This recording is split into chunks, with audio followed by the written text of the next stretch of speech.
was going to do some more color mixing videos, so I was getting my white buttercream out, and I noticed that this container has the icing that I made with the blue that was very dark. And I think this was the video where I was trying to make green icing back into blue. You really can't do that very easily, and the only way is to add tons of food coloring. But I wanted to show you this because the food coloring in the liquid has started to leak out of this. And now this has been in my fridge for about a week. And if you stir this back up, it will go back in. But you can see here the liquid on top.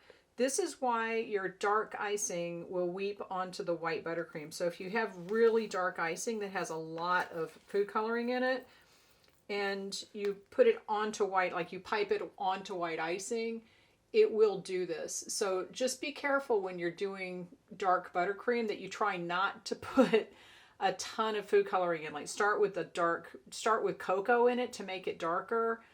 Just anything that's not going to be liquid, because too much liquid in the icing will leak out and it will ruin the white icing if it stains that and you get that kind of mark. See, I can mix it back in, but it's going to come back out. So that's why your icing weeps. It's just too much color in there and it just starts to leak out. Try to minimize the food coloring and you'll have a better result.